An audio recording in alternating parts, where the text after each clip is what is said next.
Igreja Batista Novo Tempo, bom dia! Aí, todo mundo tomou um Vitaçai hoje, né?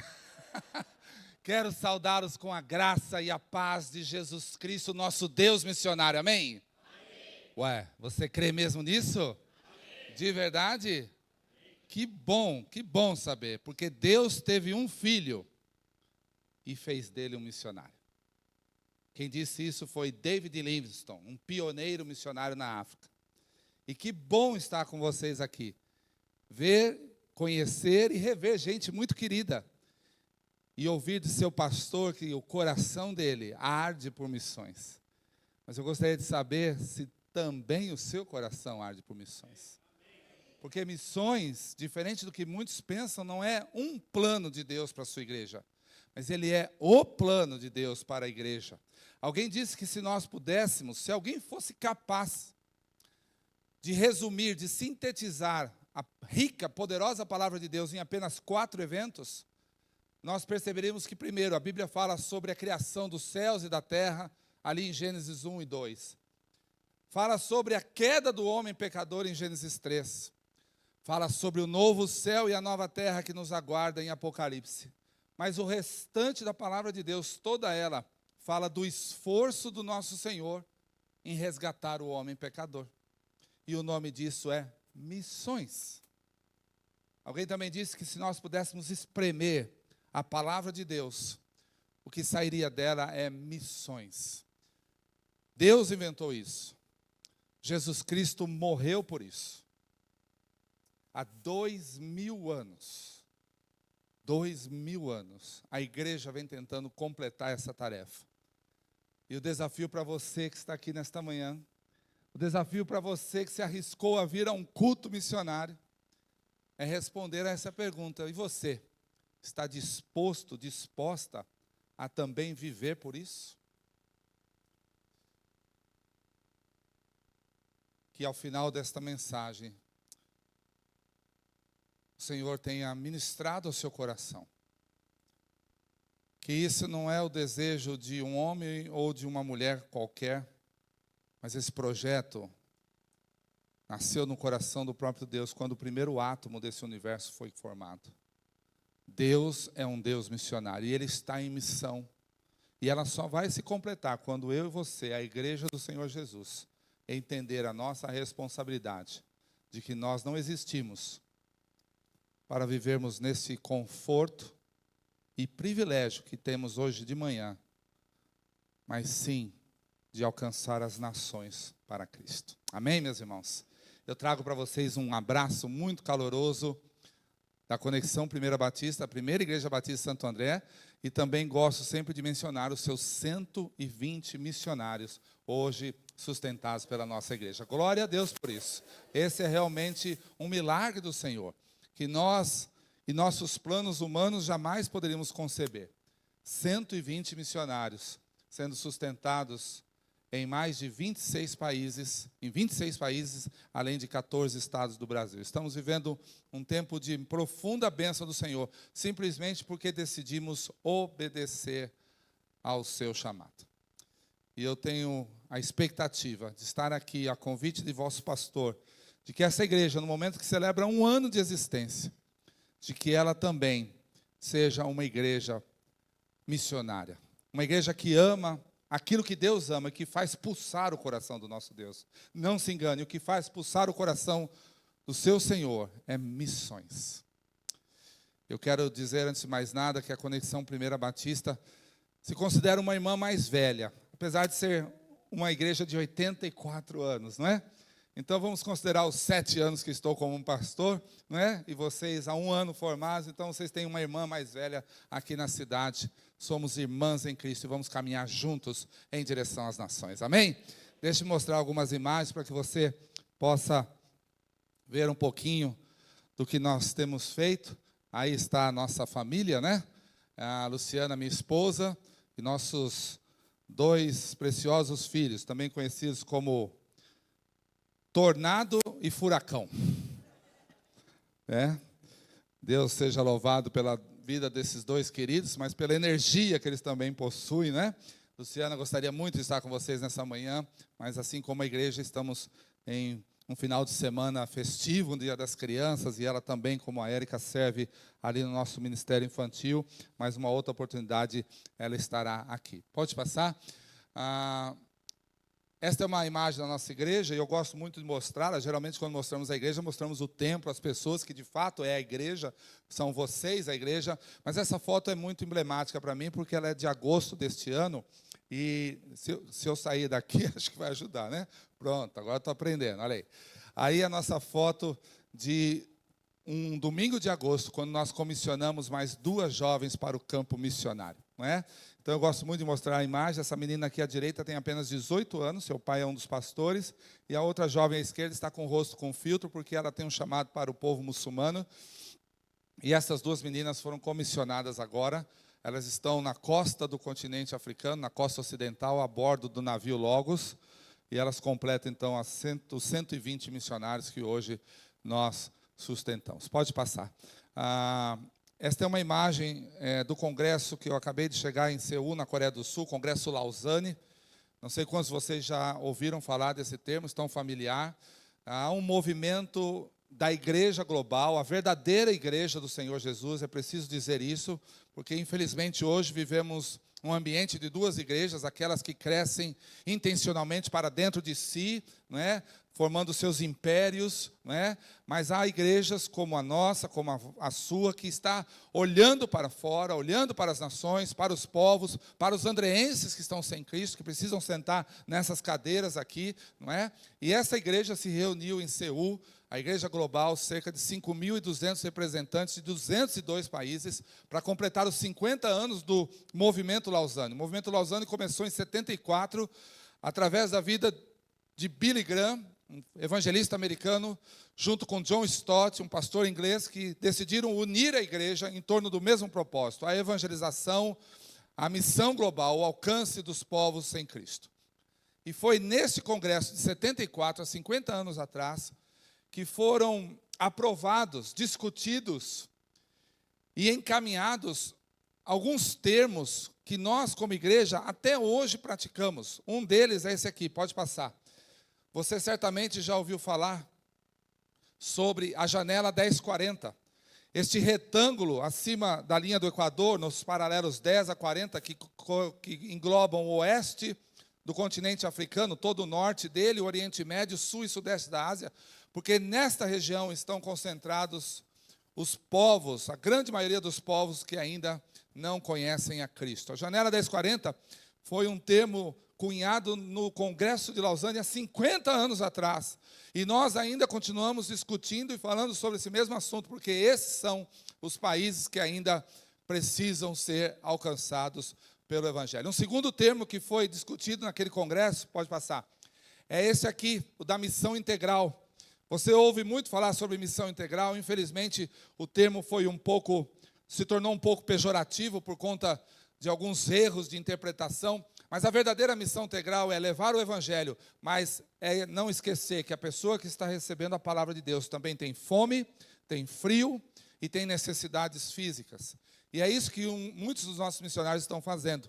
Estão pregando a palavra, mas como esse casal na Índia, estão levando também educação, alimentação, abrigo para mais de 200 crianças numa espécie de orfanato que nós temos ali. Pode passar. Ou esta outra família, que está bem pertinho de nós aqui, na zona sul de São Paulo, uma das regiões mais violentas ali, região de Capão Redondo, né? E ali tem um lugar chamado Morro da Lua, uma comunidade, ou se pode dizer uma favela, e aí nessa comunidade, crianças sofrem todo tipo de abuso que nós sabemos, mas esse projeto tem mais de 100 crianças que funcionam num contraturno escolar. Então, de manhã na escola, à tarde no projeto, não ficam na rua, tem uma refeição, tem estudo, tem aulas de reforço escolar, e tudo isso mantido pela igreja do Senhor Jesus Cristo. Meus irmãos, não se engane, não se iluda. Certamente o pastor Rogério aconselhou-os antes da eleição que não é o nosso voto que vai transformar a cidade de Santo André ou qualquer outra do ABC. É Jesus Cristo que vai transformar essa cidade. É só a graça de Deus que pode fazer o nosso lugar, o nosso país, um lugar melhor para nós vivermos.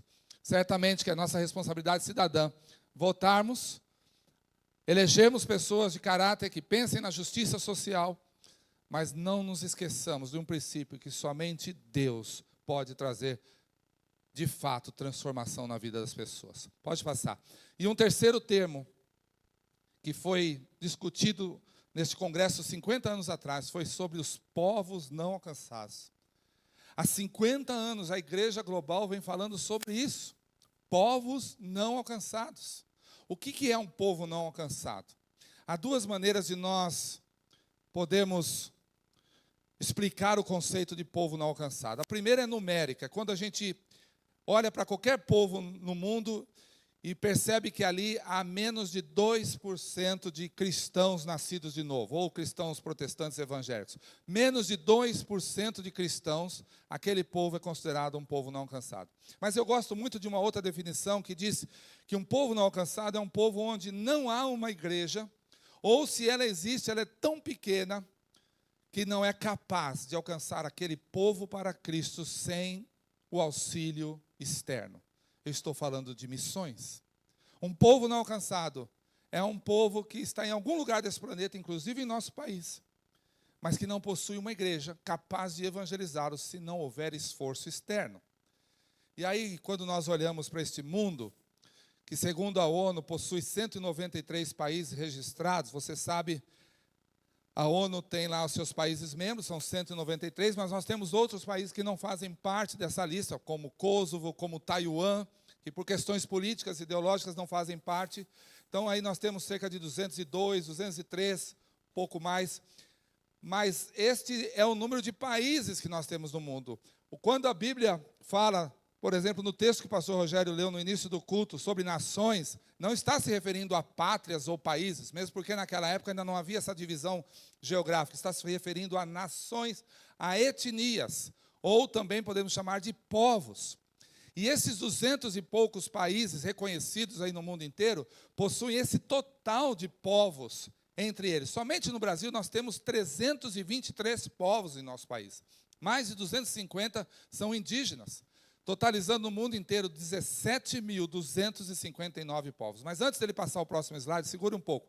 Imagine comigo você agora quantos destes ainda são considerados, em pleno século XXI, em tempos de inteligência artificial, de velocidade na informação, quantos deles ainda não foram alcançados com o Evangelho? Pense comigo. De 17.259 povos ao redor do mundo, quantos na sua cabeça ainda não foram alcançados pelo Evangelho? 500? 1.000? 2.000? 4.000? 6.000? 7.000? Pode passar. 220 povos, 42% praticamente de todos os povos no mundo ainda são considerados não alcançados. Isso representa 3,4 bilhões de pessoas, ou 40% da população mundial. Somente a Índia, o lugar que tem hoje a maior população do mundo, desde o ano passado ultrapassou a China, e também o lugar que tem o maior número de povos do planeta, 2.272 povos vivem na Índia. Desses, 90% deles, 2.041, não são alcançados. Se é verdade o que diz Mateus 24,14, que este evangelho do reino será pregado em testemunho a todas as nações, etnias, povos, continue sentado, porque isso vai demorar. Se a igreja não obedecer o mandato bíblico de ir e fazer discípulos de todas as nações, isso vai demorar. Mas quando ela se levantar em obediência ao Senhor, nós podemos ver uma esperança nessa realidade tão difícil. Pode passar.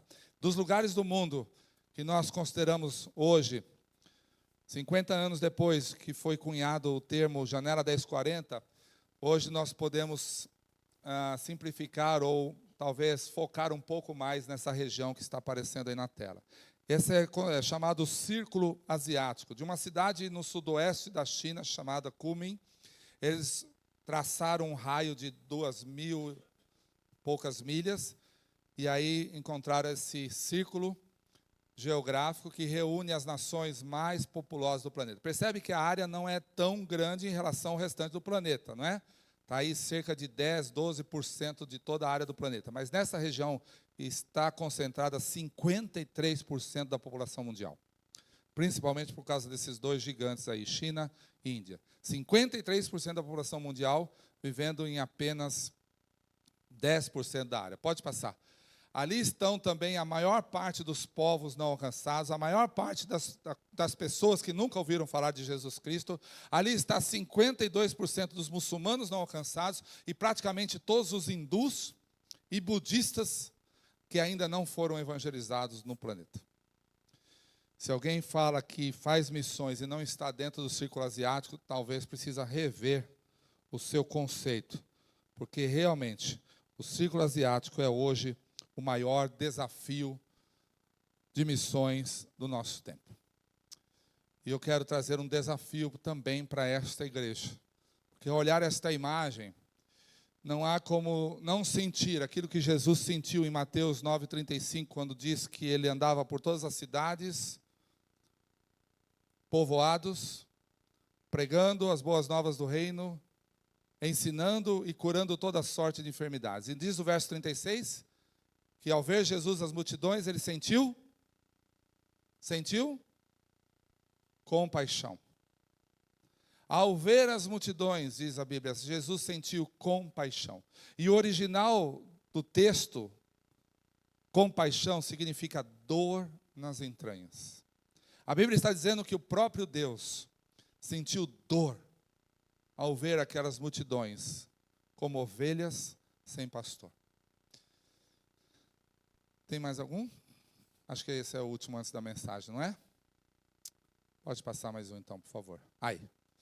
Eu quero então convidar você a meditarmos juntos numa palavra a respeito desse desafio, para mim e para você, de olhar para este mundo que ainda espera ansiosamente ouvir uma mensagem de esperança. Abra comigo a sua Bíblia em Atos capítulo 13, um texto muito conhecido, certamente também desta igreja. Atos capítulo 13, e nós vamos meditar. E enquanto você abre, deixe-me fazer aqui o pastor aqui voltou alguns termos do passado, né? Vitassai, Mukirana e algumas outras coisas.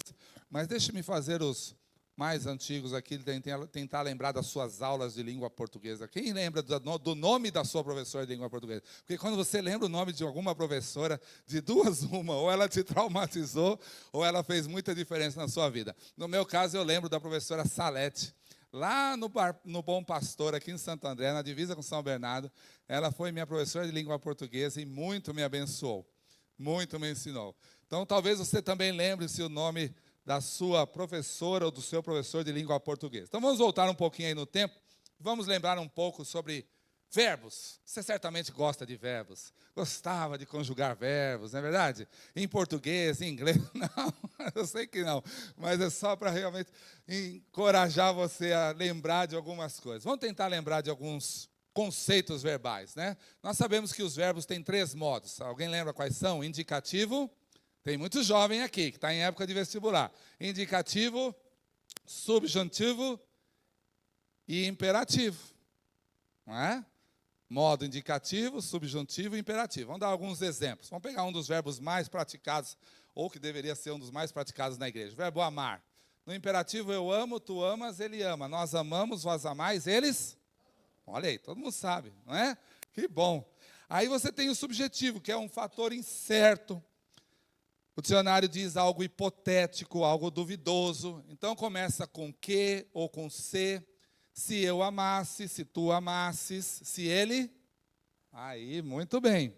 Mas hoje nós vamos falar um pouco sobre imperativo, que é quando o verbo expressa uma ordem, um pedido, ou talvez até uma sugestão. E aí, no mesmo verbo amar, seria ame você, amemos nós, amai vós, amem vocês uns aos outros. João 13:34. A verdade é que a Bíblia é uma fonte de inúmeros imperativos, porque nós estamos falando de um Deus que orienta o seu povo sobre o que ele deve fazer. E isso é no imperativo.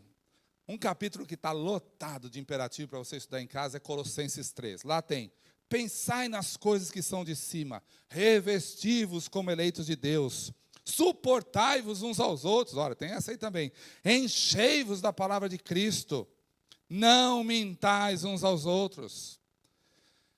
Tudo isso se refere a uma ordem dada de cima para baixo. Manda quem pode? Muito bem. Mas muitas vezes o verbo no imperativo se refere a uma ação minha ou sua. E obviamente que nenhum de nós, por mais que algumas igrejas malucas aí fora ensinam sobre isso, nenhum de nós vai dar ordem em Deus. Então funciona assim, de cima para baixo é uma ordem.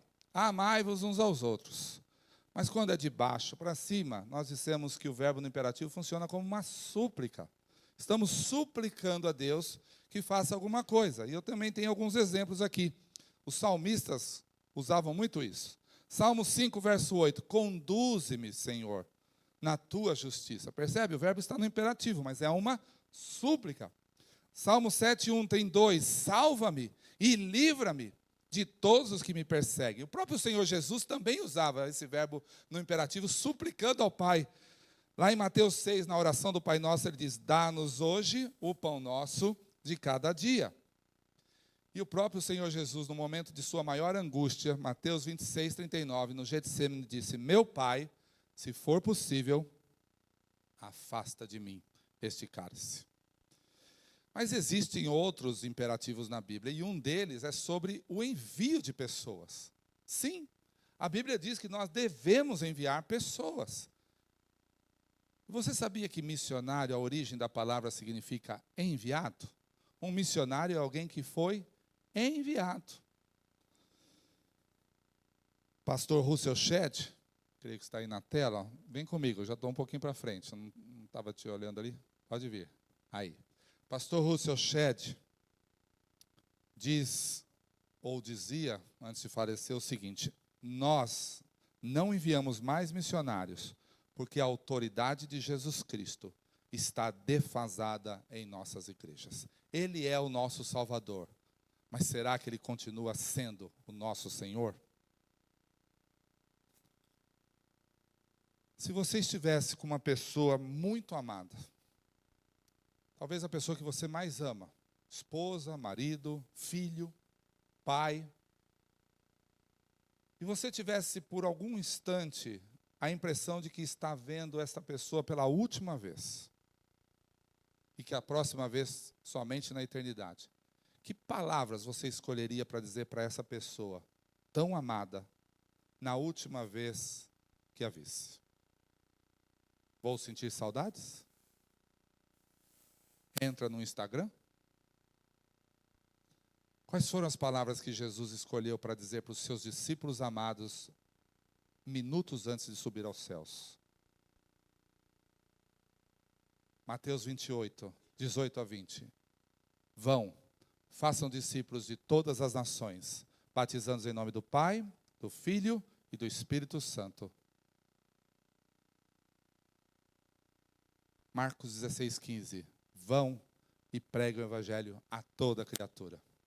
Lucas 24, 47. E este evangelho será pregado em testemunho a todas as nações, começando por aqui, por Jerusalém. João 20, 21. Assim como o Pai me enviou, eu vos envio. E Atos 1, 8. Segundos antes de subir.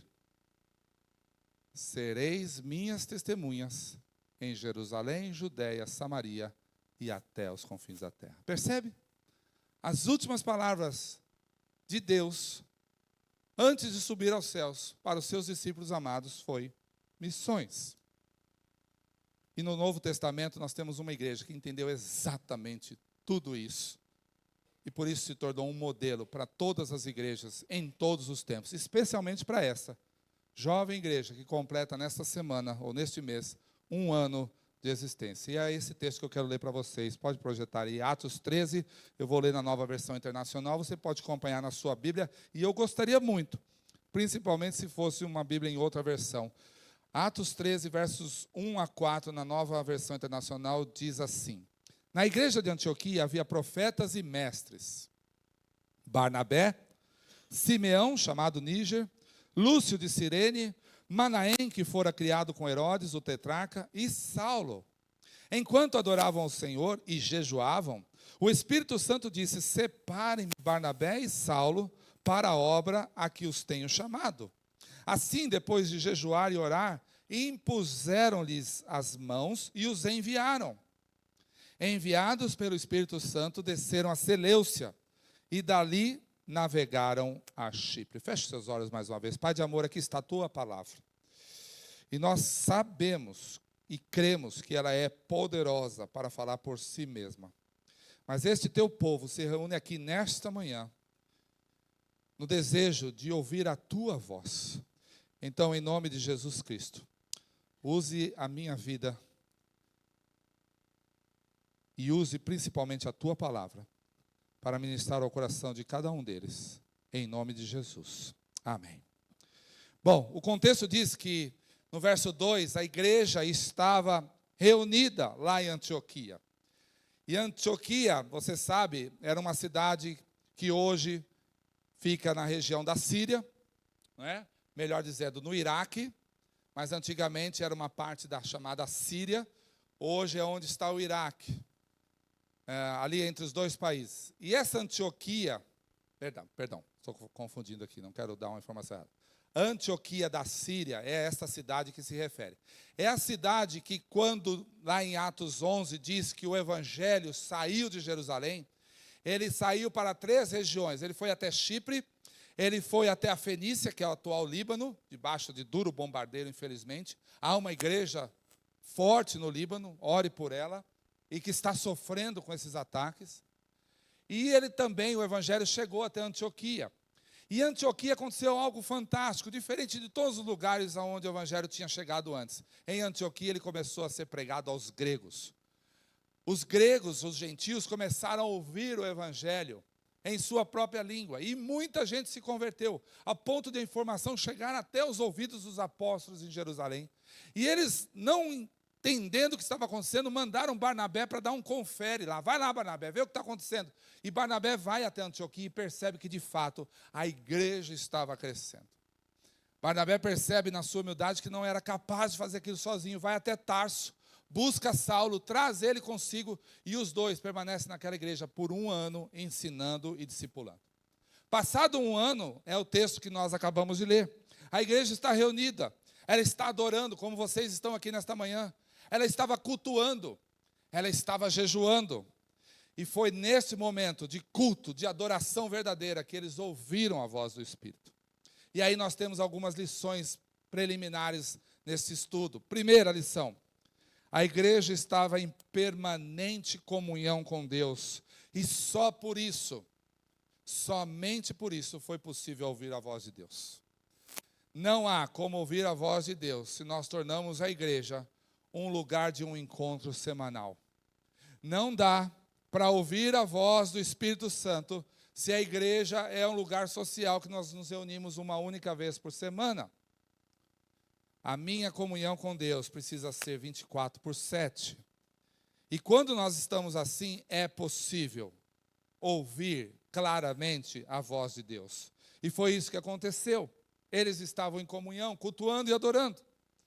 Uma segunda lição diz que a voz claramente disse para os líderes da igreja: separem-me esses dois aqui, Saulo e Barnabé, para a obra que eu os tenho chamado.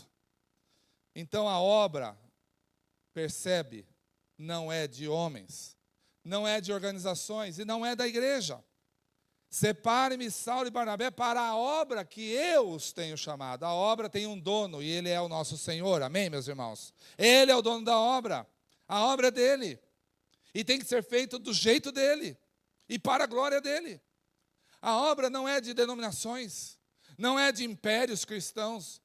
Não é de agências missionárias que se acham muitas vezes donas da obra. A obra tem um dono e ela é Jesus Cristo, nosso Senhor. Ele é o dono da obra. E quem quer fazer a obra de Deus precisa se submeter ao dono dela. Terceira lição: o envio de missionários, como aconteceu nesse texto, é um processo dirigido por Deus, que envolve 3 personagens: os líderes, os vocacionados que foram chamados e a igreja. O processo de envio de missionários é um processo totalmente conduzido por Deus, que envolve 3 agentes: a igreja, seus líderes e os próprios vocacionados. E eu queria então rapidamente analisar cada um desses três. Porque aqui, nesta manhã, neste lugar, estão líderes, estão membros da igreja e quem sabe também estão alguns dos seus vocacionados. Os três grupos estão reunidos aqui. E não há ninguém que, se for crente de verdade, esteja fora de um desses três grupos. Ou você é um dos líderes, ou você é um dos vocacionados, ou você é parte da igreja, igualmente importante nesse processo. O primeiro grupo que eu quero mostrar para vocês é dos líderes. Aí, agora está comigo. Show. Vamos lá. O texto diz que enquanto eles adoravam o Senhor, verso 2, e jejuavam, o Espírito Santo diz. Percebe? A voz veio da parte de Deus. E ela falou com quem? Com seus líderes, com seus pastores. Separem-me estes dois homens para a obra que eu tenho chamado. E que obra era essa? Era a obra de evangelização de gentios. A igreja de Antioquia tinha dado o start nesse processo. Ela tinha sido a igreja a romper as barreiras culturais e parar de pregar o evangelho apenas aos judeus, como era feito até então, e começar a pregar aos gentios. Agora era a hora de irem atrás das nações, das etnias, como nós aprendemos, daqueles milhares de povos que estavam esperando essa oportunidade. E a esses pastores e líderes, há uma orientação da palavra de Deus que precisa ser observada com muito cuidado. Dois erros que precisam ser evitados. Primeiro, pastores e líderes não devem reter, um português mais claro, não devem segurar aqueles a quem Deus está chamando. No próximo mês, nós vamos despedir mais um casal para o campo missionário. Ele fala 6 línguas. Cresceu no campo missionário, no Senegal. É filho de missionário. Ela fala 3 línguas. Como dói deixar o seu melhor e ir para longe quando você deseja que ele esteja servindo com você. Com mestrado em desenvolvimento comunitário num curso da Inglaterra, eu gostaria muito de ter aquele rapaz na minha equipe. Mas ele prefere seguir o chamado de cuidar de pobres haitianos que não têm o que comer, mesmo que ele fale 6 línguas e não seja necessário para isso, porque Deus o chamou para lá. E a minha responsabilidade como pastor é, com o coração dolorido, abrir a porta e deixá-lo partir. Pastores não podem reter aquilo que Deus está chamando. O melhor precisa ir para o campo missionário. Porque Deus não enviou para esse campo missionário qualquer coisa. Não é verdade? Deus enviou para esse campo missionário, para salvar a minha vida e a sua, o seu melhor. E qualquer coisa que nós entregamos para Ele que não seja o melhor, é a mesma coisa que nada. Segundo erro que os pastores devem evitar, é o contrário desse. É não enviar para longe aquele que não é bênção aqui próximo. Líderes e pastores, não existe milagre nesse sentido na obra missionária. Existem muitos outros, mas esse não acontece. Se este homem, esta mulher, este jovem não está dando fruto aqui, ele também não dará lá. Debaixo de choque, dificuldades linguísticas, identificação cultural, conflitos com os nacionais, ou muitas vezes com colegas de equipe, ele vai voltar para casa. Alguém só pode ser bênção distante, se ele for bênção aqui próximo de onde está. Se seu testemunho não é visto e respeitado por aqui, dificilmente será distante. Esse é o primeiro grupo, pastores e líderes. Não enviem distante aqueles que não são bênção aqui e jamais retenham aqueles a quem Deus está chamando. O segundo grupo é para os vocacionados, e talvez, como eu disse, alguém que esteja aqui, que ainda nem percebeu que é um vocacionado, mas que quando você ainda estava no ventre da sua mãe, Deus já tinha te separado para isso. E esse grupo estava nele Barnabé e Saulo. Mas Barnabé e Saulo não eram os únicos líderes da igreja. Olha que interessante. Haviam outros. E era um grupo muito diverso. É interessante isso, né? O nosso Deus é diverso. O grupo de líderes da igreja de Antioquia era étnica, cultural e socialmente diverso. Quer ver só? Barnabé e Saulo eram judeus, helenistas, ou seja, de origem grega. Mas um vinha de Tarso e o outro vinha de Chipre. Haviam 2 africanos naquela equipe missionária, ou de liderança, melhor dizendo, Simeão e Lúcio. E havia até alguém que foi criado na família real, acredita nisso? Manaém, que era irmão de criação de Herodes. Em algumas Bíblias, talvez na sua, diz que ele era Colasso. Isso significa que ele amamentou na mesma mãe que amamentou Herodes. Enquanto um perseguiu a igreja, o outro serviu a igreja. Olha que interessante. Eles não eram considerados melhores do que os demais membros daquela igreja. Esses 5 eram parte da equipe. E Deus estava chamando Saulo e Barnabé, porque assim aprove ao Senhor em sua soberania. E diz que eles estavam cultuando ao Senhor. E cultuar significa que ambos, Saulo e Barnabé, eles davam bom testemunho entre os irmãos. Um vocacionado é, acima de tudo, alguém que dá bom testemunho. Não é alguém que decide ser missionário porque quer ter uma experiência transcultural. Conhecer outras nações, aprender a falar outra língua, morar fora do país, sair de casa porque está ruim lá. Esse não é vocacionado. Vocacionado é alguém que paga um preço alto da renúncia para obedecer à voz de Deus. É alguém que dá bom testemunho da sua vida cristã entre os irmãos que estão próximos. Aqueles 2 homens, Barnabé e Saulo, estavam envolvidos com a igreja local e com seus desafios. Não se desanimam diante das dificuldades. Imagine que todos esses anos servindo em missões, sempre vem alguém com diversas dificuldades e murmurações. Missionário verdadeiro, vocacionado, é aquele que não olha para as dificuldades como um desmotivador para o seu processo, mas encontra nele um desafio para crescer e se tornar cada vez melhor no serviço do Senhor. As dificuldades não os reprovam, mas servem para prová-los quem eles são verdadeiramente. Eles acreditam em quem os chamou e sabem que no momento certo esse processo será completo e o Senhor será glorificado através da sua vida. E agora vem o terceiro grupo, talvez para nós nessa manhã o mais importante, que são exatamente vocês, a igreja. E há 2 aspectos da participação da igreja no envio daqueles missionários em Antioquia, que eu gostaria de deixar para vocês aqui nesta manhã. Primeiro, olha lá, nós temos a chamada coautoria, vamos interpretar assim. A igreja foi coautora do envio daqueles 2 missionários. Quem foi o autor principal, pastor Grava? Obviamente, foi o Espírito Santo. Separem-me Saulo e Barnabé para a obra que eu os tenho chamado. Mas ele não foi o único. Há um outro agente que poderia ter impedido o processo de acontecer, ou dificultado, ou atrasado, mas que nesse caso, por obediência, se tornou coautor do envio, e é exatamente a igreja. E aí eu quero que você veja o versículo 3, como está escrito na sua Bíblia.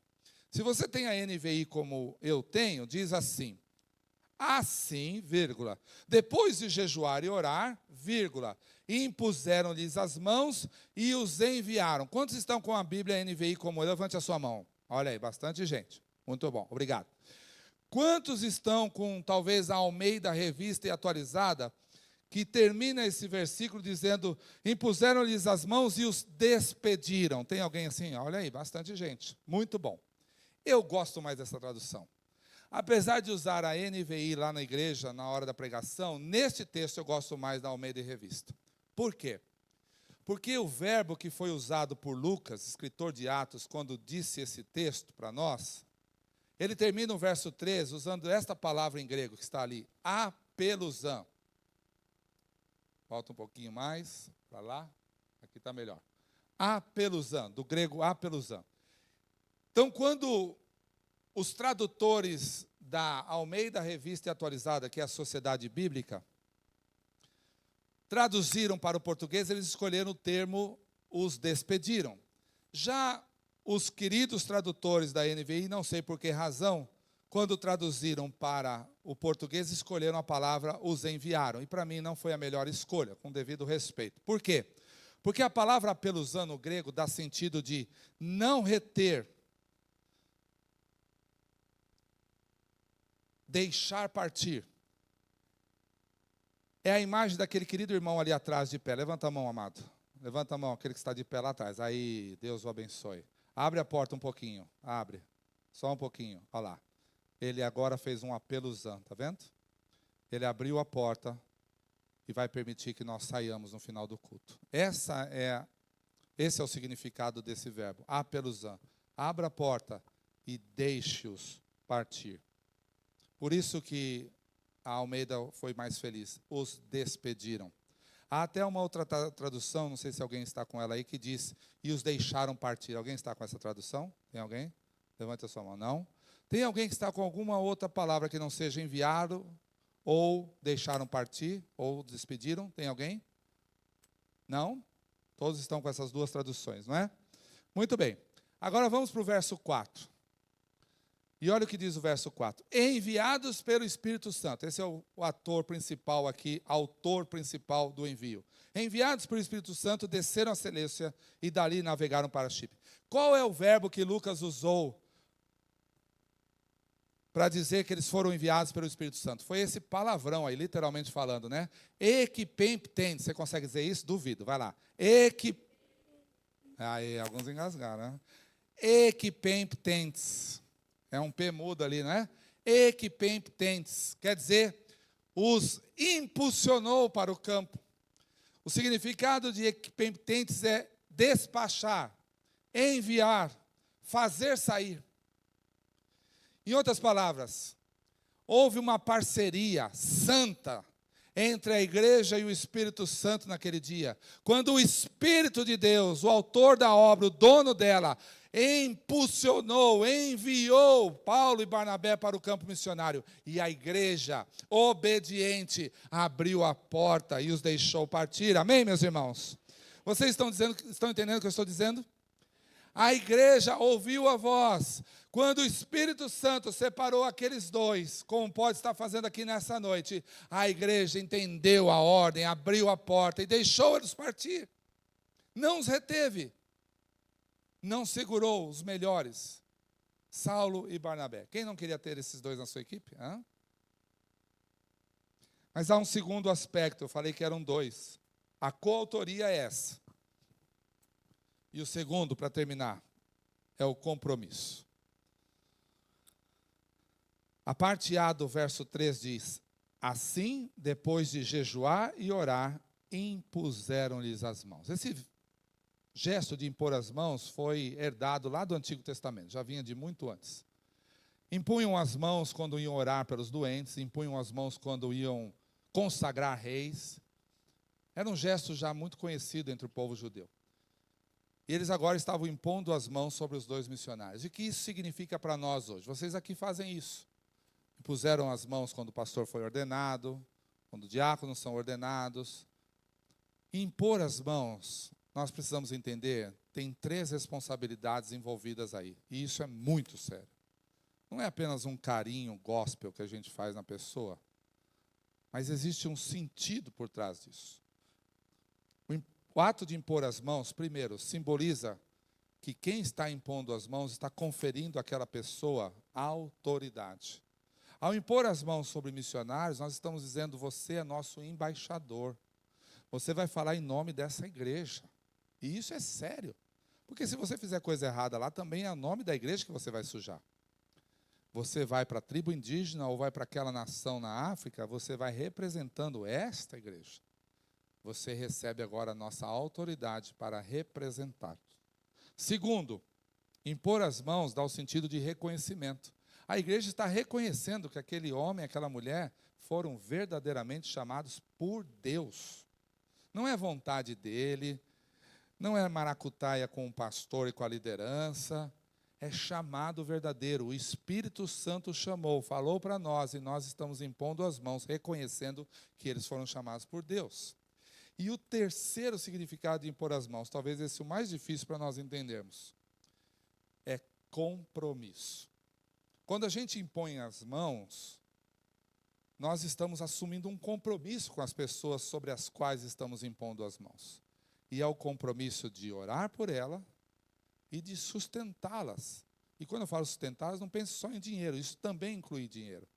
Mas sustentá-las espiritualmente, emocionalmente e também materialmente.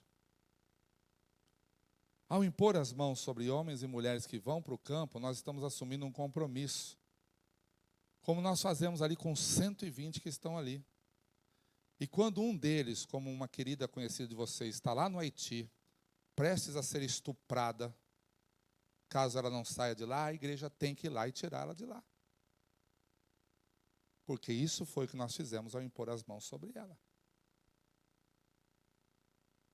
A igreja é coautora do envio de missionários, mas ela também é responsável por isso.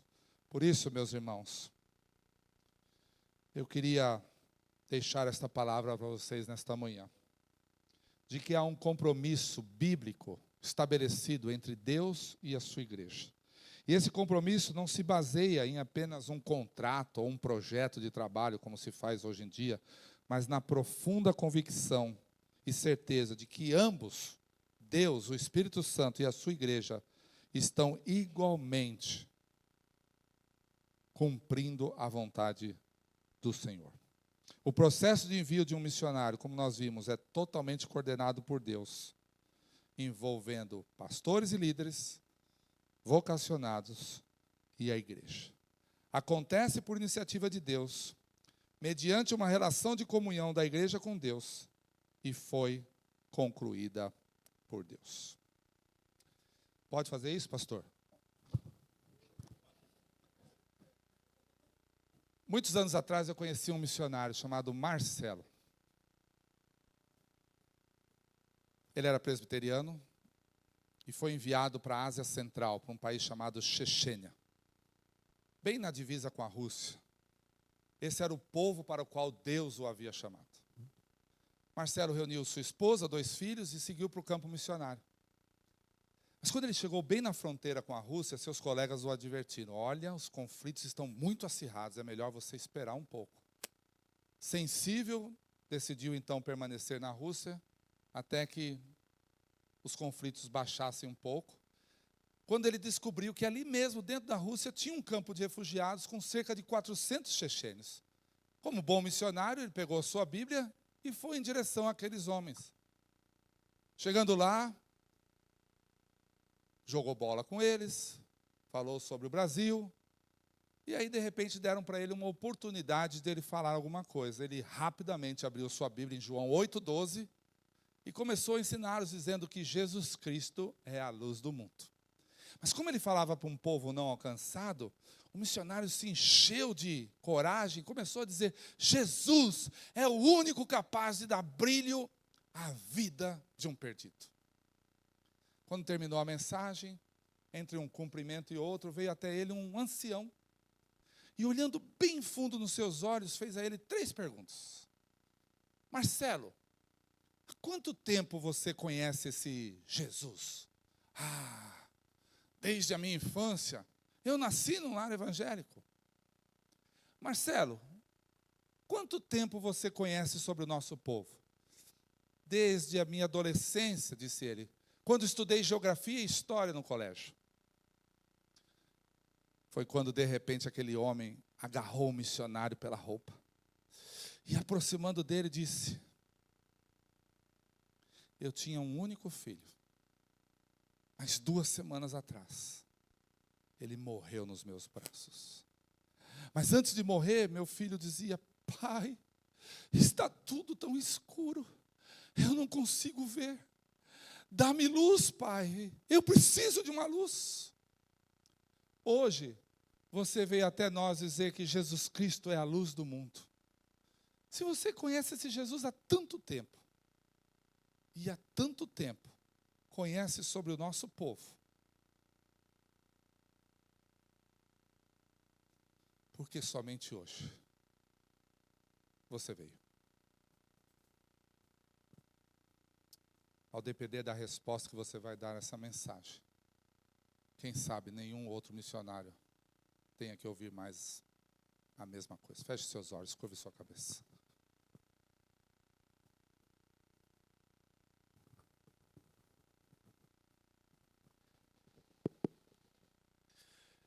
Igreja, nós, diante do que ouvimos, precisamos pensar um pouquinho sobre a nossa própria vida. Eu queria que nesse momento vocês pudessem refletir sobre isso. Refletir sobre a necessidade que nós temos, meus irmãos, de como igreja levar ao conhecimento das pessoas esse caminho do qual ouvimos nessa manhã. Porque se eu e você tivemos a alegria de um dia recebermos o Senhor Jesus no nosso coração, é porque tivemos o privilégio de ouvir sobre esse Jesus. Quando eu estive conversando com o pastor Grava, eu disse algo para ele: pastor, algo me incomoda na igreja. Esse algo é a acomodação diante da evangelização.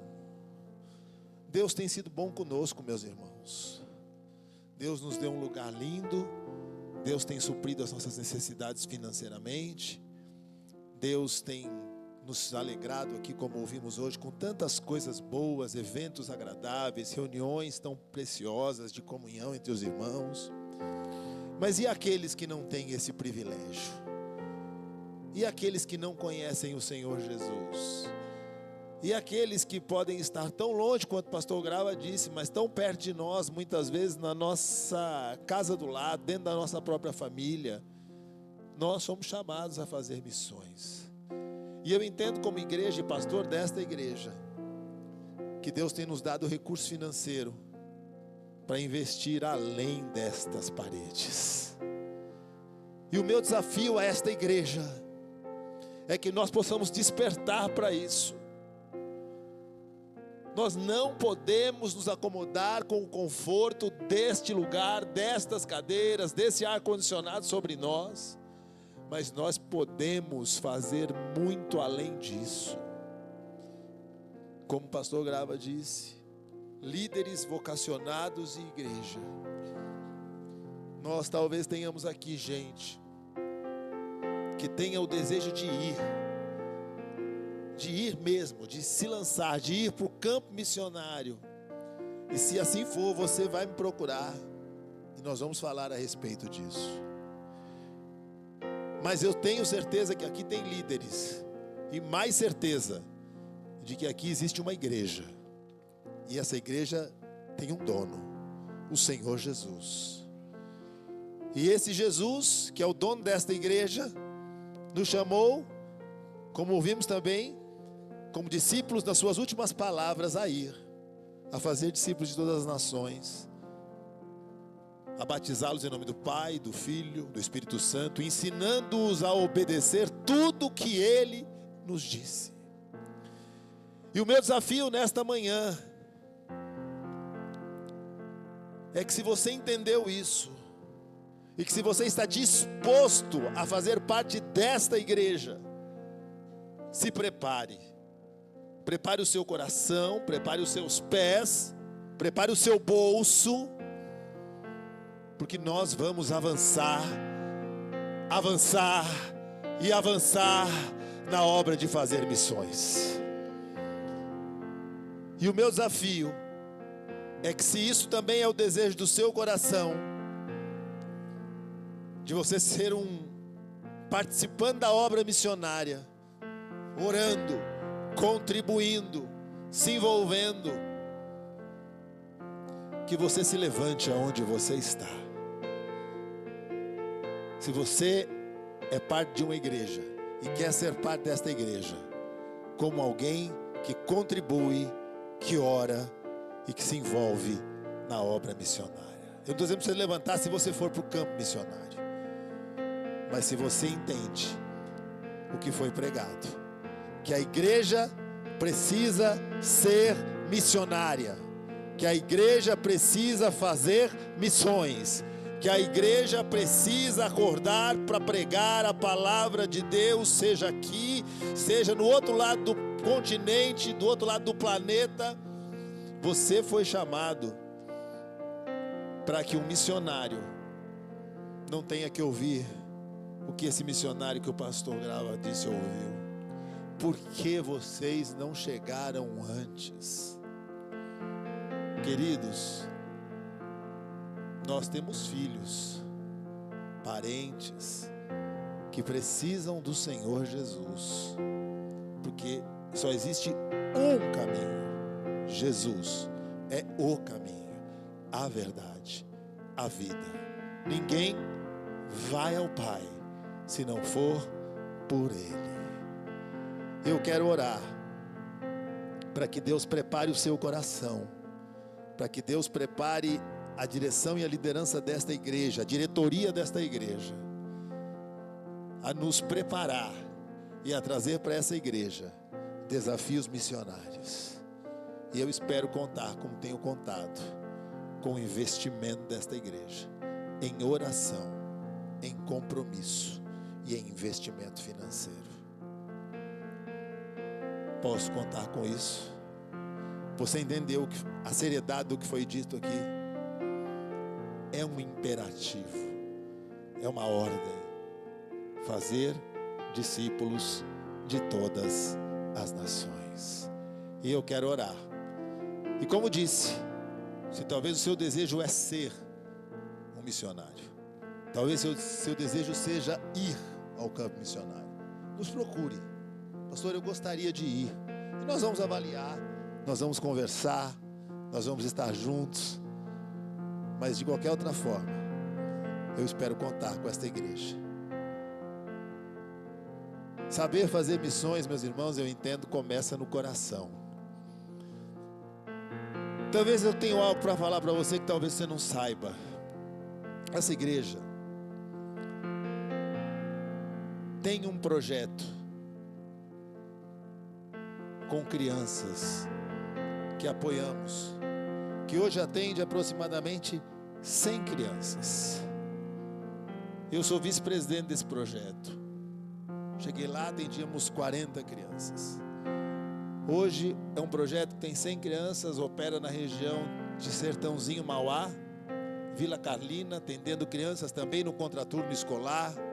Ou seja, você está fazendo algo. Seu dinheiro tem chegado a esse projeto, tem feito algo. Ontem nós tivemos aqui um trabalho para crianças. Tivemos aqui aproximadamente 60 crianças. E muitas delas foram trazidas aqui por outras crianças. Crianças missionárias. E para a honra e glória do Senhor, o Evangelho foi pregado. O pecado foi apontado. O arrependimento foi claramente explicado. O apelo foi feito. E crianças se renderam aos pés de Jesus e foram salvas para a honra e glória do Senhor. Nesse lugar, sentado nessas cadeiras, isso é missões. Mas não podemos parar aí. Não podemos parar aí. Ainda esse mês, você vai ouvir desafios missionários aqui. Ainda esse mês, seu coração vai se aquecer. E ainda esse mês, nós vamos dar início para que possamos ser reconhecidos como uma igreja que é igreja. Porque se é igreja, é missionária. E se é missionária, cumpre aquilo para que Deus nos chamou para ser igreja. Feche os teus olhos. Deus bendito e eterno Pai dos céus, estamos reunidos aqui como povo de Deus, como igreja do Senhor. Ouvimos nessa manhã um desafio, Senhor. Um desafio para ir além, para dar mais um passo, no sentido, Senhor, de fazer com integridade, responsabilidade, aquilo que o Senhor nos chamou a fazer. Pai, a minha primeira oração é pedindo perdão. Perdão, Senhor. Perdão porque fazemos pouco. Perdão porque não temos muitas vezes, Senhor, a noção de saber que gente morre sem conhecer Jesus, porque muitas vezes a igreja se omite em fazer aquilo que foi chamada para fazer. Nos perdoa, Senhor, pela nossa omissão. Mas, Senhor, obrigado, porque num dia como hoje, nós somos despertados. Nós somos lembrados de que existe gente que nós podemos alcançar com as nossas orações, com o nosso envio, mas também, Senhor, com o compromisso dos nossos recursos e das contribuições. Usa, Senhor, tudo o que nós somos e temos para nos tornar uma igreja, Senhor, que seja relevante, seja em Santo André, seja onde o Senhor nos permitir ir. Pai, desperta o nosso coração para a obra missionária. Nos ensina a fazer o que nós não sabemos, porque, Senhor, verdadeiramente nós não sabemos fazer, mas o Espírito Santo é o nosso capacitador. Pai, capacita-nos, orienta-nos, dirige-nos, Senhor, e faz dessa igreja uma igreja que investe, uma igreja que capacita, uma igreja que envia, e uma igreja que pode se dizer agência do reino de Deus nessa terra. Tem misericórdia de nós e nos ajuda, Senhor, a que esse nosso primeiro ano de vida nós possamos crescer em estatura, graça, sabedoria diante de Deus e dos homens, como crescia o Senhor Jesus, mas que nós sejamos incomodados pelo Espírito de Deus a fazer mais no teu reino, para que o Evangelho seja pregado e para que vidas sejam salvas. Ajuda-nos, Senhor, essa é a minha oração, e eu a faço no nome que tem toda a autoridade e poder, o nome de Jesus. E você diz amém, amém. Igreja, vamos avançar na obra de fazer missões? Vamos avançar? Louvado seja Deus. Pastor Grava, muito obrigado, meu irmão, pela alegria de tê-lo aqui. Que Deus te abençoe e te guarde, que essa igreja possa avançar e que nós possamos ver vidas salvas através da nossa vida. Essa é a minha oração, em nome de Jesus. Amém? Será que você pode aplaudir o Senhor verdadeiramente? Isso. Amém, amém. Nós vamos encerrar.